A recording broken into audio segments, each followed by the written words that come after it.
We're now on the top of Daf Chaf Gimel Amid Beis. And the Gemara has now established that there's no Egla Rufa in the case of a corpse, a slain body that was found in proximate to Yerushalayim. Rashi says, the Chsiv, ki motzei halal b'adama, lirishta. So in the parsha of Egla Rufa, in Dvarim Chaf Alf, it says lirishta, the Ein Yerushalayim Yeshiv Yerusha.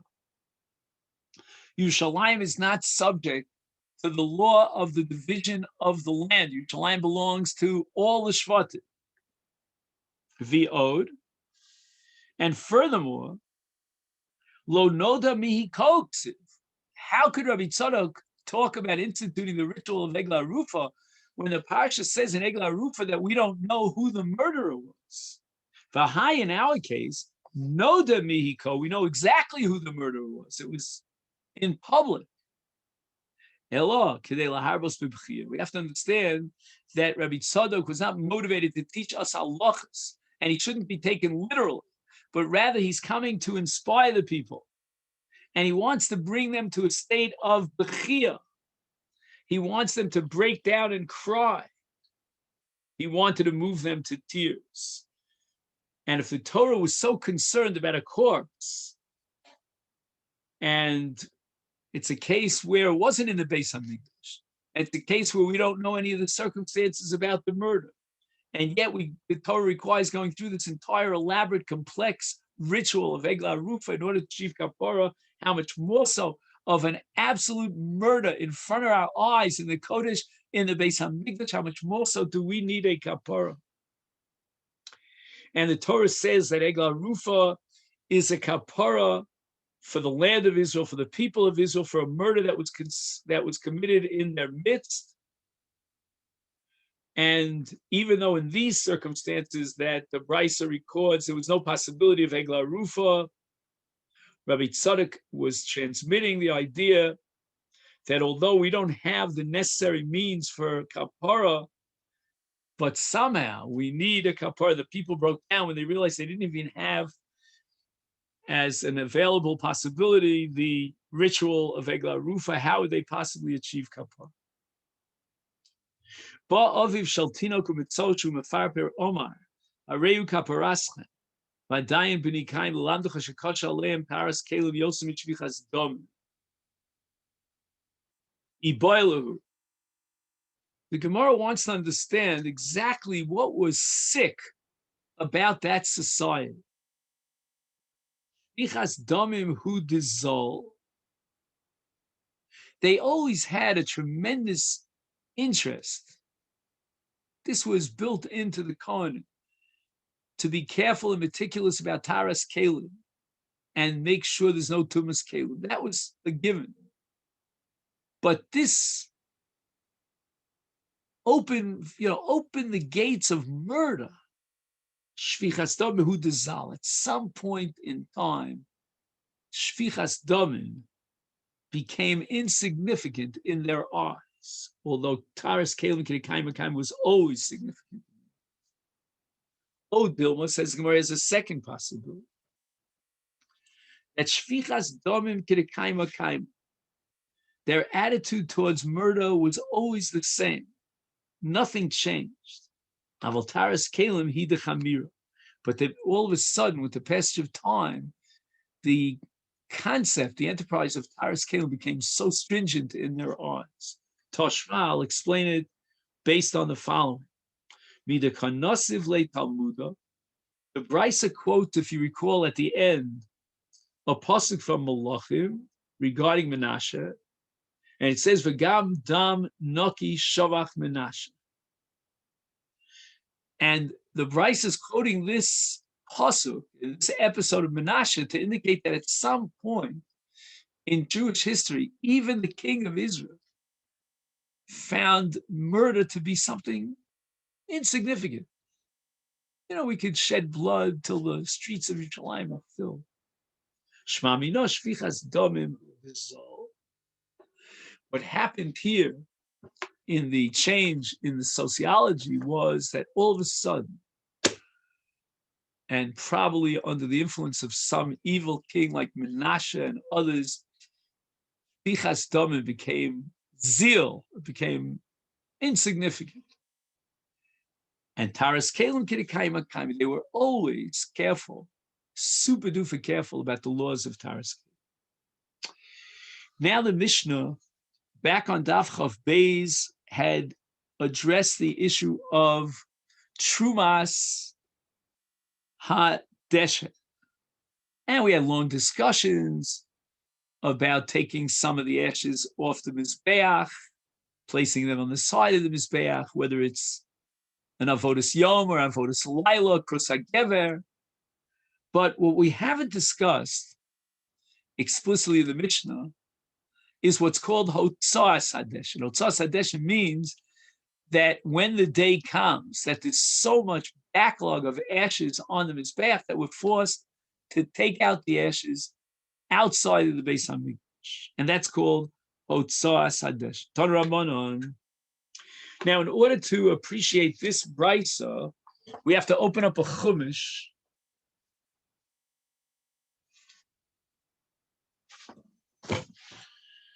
I have here my trusty Chamisha Chumshei Torah, and here we're going to have to open up to Vayikra Perek Vav. So let's do that now, so we see the pasuk in front of us. And the Torah says the following. After introducing the Karban Ola, V'lavash, on pasuk Gimel, V'lavash HaKohen Midovad, U'michna Sevad Yilbash Al Bsaro, V'herimes Hadeshen, this is the mitzvah of Trumas Hadeshen, and V'somo Eitz Al Mizbech. Now, pasuk Dal, U'pashat Es B'gadov, he's got to change his clothes, Lavash B'gadim Acherim, put on a different set of clothes, and then v'hotzias hadeshen el michutz lamachna. Now we're not talking about somo eitzel mizbeach, but taking the ashes when there's a backlog of ashes out chutz lamachna. And there's a long discussion here in our sugya about the change of garments that the Torah is explicitly obligating between Trumas Hadeshen and Hotzas Hadeshen. We'll keep this chumash available. Rabbanon,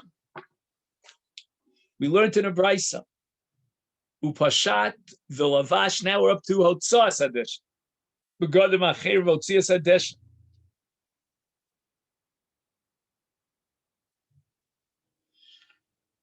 And now we're going to learn what is the discussion here in the Torah about Pashat v'lavash, begadim acherim. Shom'eni kiderech Yom HaKippurim. Shall we make a comparison to the way the Kohen Gadol does this on Yom HaKippurim? And in Yom HaKippurim, the Torah also requires that the Kohen Gadol, at the end of his service, remove his begadim and put on a different set of begadim. And what that means is shepoche bigdei kodesh, the lovesh bigdei chol. In other words, when the Kohen Gadol finishes his avoda at the end of the day, he takes off his bigdei kodesh and he puts on bigdei chol. And the same thing, by analogy, is going to apply in the case of the Kohen who first was Merimis Hadeshen. Now he's ready to do Hotzas Hadeshen. And like the Kohen Gadol, when he finishes the day, for the sake of Hotzas Hadeshen, the Kohen now will wear bigdei chol, meaning that the activity of Hotzas Hadeshen does not require bigdei kahuna. So the begadim acherim here, in the Havamim at least, would be bigdei chol, and that means that Hotzas Hadeshen is really secondary.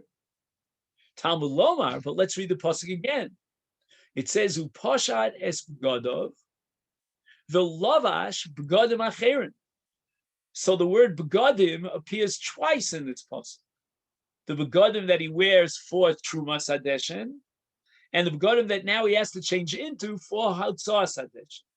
Makish begadim shalovesh lebegadim sheposhet. The new set of begadim are similar to the begadim that he took off. Malal and Bigdei Kodesh, Afkan, Bigdei Kodesh.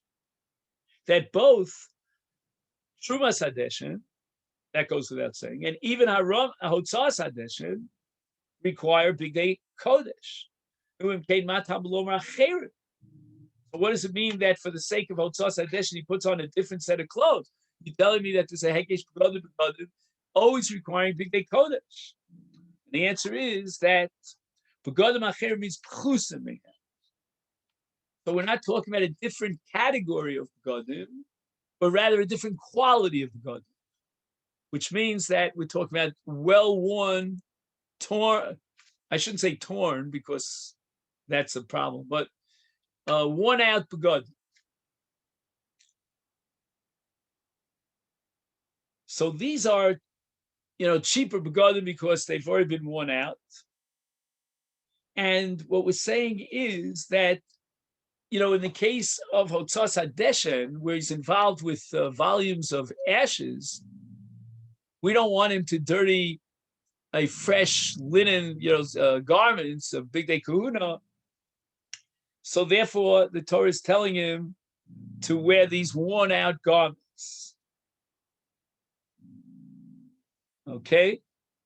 So that if he soils his begadim, when he's taking the Deshet out of the city, it won't be a disgrace for the Kohen to soil begadim because he's already wearing inferior quality begadim. That's the Tanakama of the Brisa. Now the Brisa quotes the dissenting view of Rabbi Eliezer.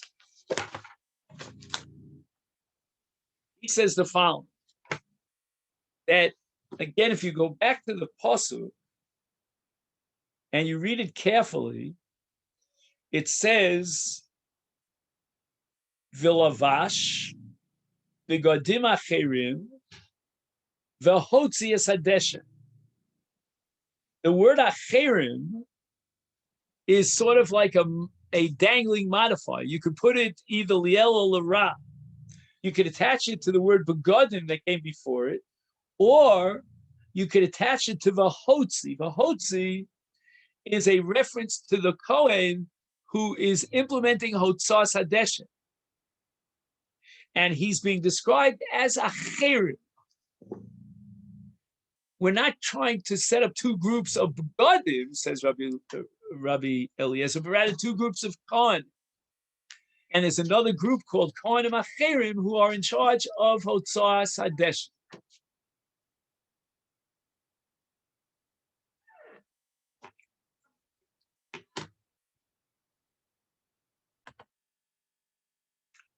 According to Rabbi Eliezer, Limed al hakohanim bale mumim sheksherim lahotzi hadeshen, that these acherim who are now in charge of hotzas hadeshen are bale mumim.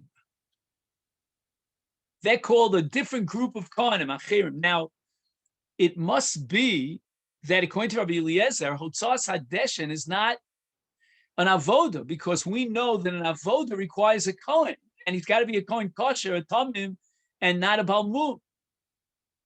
So according to Rabbi Eliezer, we're deriving a pretty sensational conclusion here, which we're going to see in a machlokas between Rabbi Yochanan and Reish Lakish, that Hotzas Hadeshen is not really an avoda. Omar Mar, we saw in the Brisa Acherim Pchusim Mehem,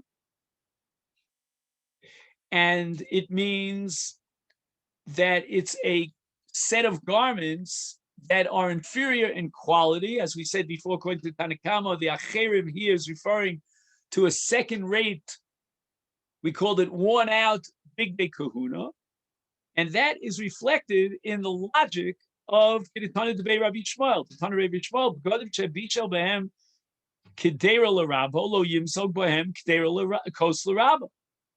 When a servant cooks in a pot, and all sorts of smells of this, he shouldn't be wearing the same garments when he's serving his master and bringing him a cup of wine. And therefore, in the Nimshal, to wear those begadim for Hotzas Hadeshen, when he gets full and soiled with ashes, and now he's going to go ahead and do the avoda in the mikdash, and therefore the Torah for Hotzas Hadeshen wants to pick up inferior quality, worn-out begadim, and then when he goes ahead and does the avoda, he wears spiffy begadim that are in good shape, that are glossy, that are finished, that are expensive, and they are absolutely laundered. Now, Rabbi Eliezer said that even a Kohen who's a Balmum is allowed to do the Hotzas Hadeshen. So the Gemara now wants to say that this machlokas regarding the status of a Balmum, a Kohen Balmum for Hotzas Hadeshen, is really in effect a machlokas between Reish Lakish and Rabbi Yochanan. On Reish Lakish, the machlokas behotzah kach machlokas beharama. Meaning that according to Reish Lakish, Rabbi Eliezer went very far when he allowed for a Kohen Balmum to do Hotzas Hadeshen. He went a step further, and he would allow a Kohen Balmum even for Haramas Hadeshen, to separate the ashes and put them on the side of the Mizbeach. Now, again, it's a little problematic because the word acherim, from which Rabbi Eliezer derives the conclusion that a balmum is kosher, that was reference to hotzas hadeshen. And what it means is that hotzas hadeshen, according to Rabbi Eliezer, is not an avoda. But according to the analysis of Reish Lakish, it seems that even Haramas Hadeshen is not, according to Rabbi Eliezer, is not an avoda in the strict sense. Rabbi Yochanan Amar Machlokas B'Hotzah. I can accept that Rabbi Eliezer, with regard to Hotzas Hadeshen, downgrades it, and it's not an avoda, and therefore even a balmum is kosher. Avol Harama Divrei Hakol Avodahi. With regard to the Haramas Hadeshen, right, we saw in the pasuk, it says V'lovash hakohen midovad u'michlasei bad yovash absaro ve'rimis hadeshen. The Torah in Haramas Hadeshen explicitly requires bigdei kahuna, which means it's an avoda, and therefore Rabbi Eliezer would have to concede that a kohen balmum would be possible for Haramas Hadeshen. The Gemara now analyzes my time of the Reish Lakish. If you're going to tell me that even Rabbi Eliezer agrees that Haramas Hadeshen is an avoda, yesh lecha avoda shekshera b'shnei kelim. I mean, after all, the Torah says v'lavash hakohen midovad u'michlasei bad yilvash al b'saro, which means there's only a reference here to 2 out of the 4 begadim that a kohen hedger wears. The Torah says nothing about the avneit or the mitznefes. It only speaks about the michlasayim and the ksones. So how could it be? Therefore, we must conclude, and this is going to be the logic of Rabbi Eliezer according to Reish Lakish, that Hotzas Hadeshen is not an avoda. Again, you could always ask, so why did the Torah require 2 begadim out of the 4? It's a quasi avoda, but it's not a full-fledged avoda, and therefore, like Hotzas Hadeshen, which is kshera b'balmum, so too Hotzas Hadeshen is kshera b'balmum. Rabbi Yochanan, his response was Goli Rachmana b'ksones u'michnasayim v'hu adin l'mitznefes v'avneit. Although the Torah didn't explicitly require all 4 begadim, but by mentioning 2 out of the 4, it was quite clear that all 4 begadim have to be worn for Haramas Hadeshen. So why did the Torah single out these 2? And the answer is, says Rabbi Yochanan, that each one of these 2 is teaching me a different halacha. So it's for a drasha. Midovad, which is a reference to the ksones. Mido kimidoso, which means that the ksones has to be custom made to fit the body of each Kohen, his size. And Michnas Evad, the Sanyas teach me halacha in Michnasayim, minayin shlo yeh davar kodem leMichnasayim, that of the 4 begadim that the Kohen has to wear, he has to put on the Michnasayim first.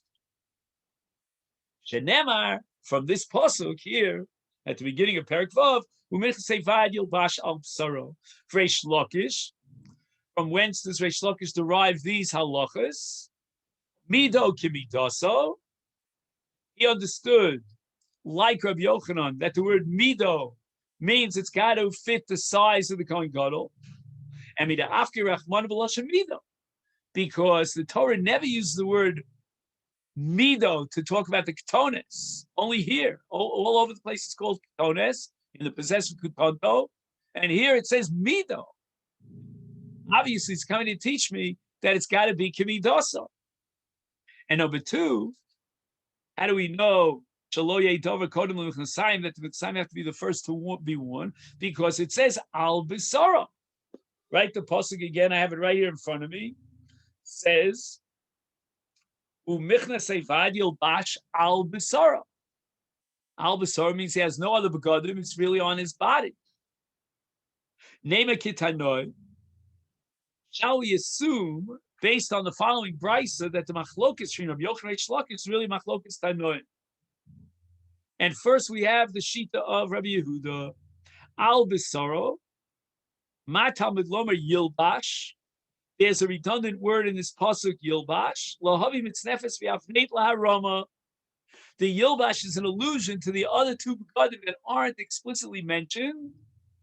Divrei Rabbi Yehuda, reflecting the shita of Rabbi Yochanan, that Trumas Hadeshen is an avoda that requires all 4 big day kahuna. But Rabbi Dosa is the dissenting opinion. He omer l'rabos big day kohen gadol b'yom kippur chekcherim l'kohen hedge.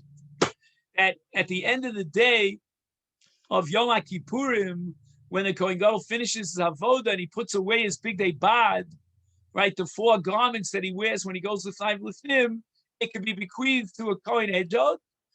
If we assume that these are the identical begadim that a kohen hedjot wears, and that's fine.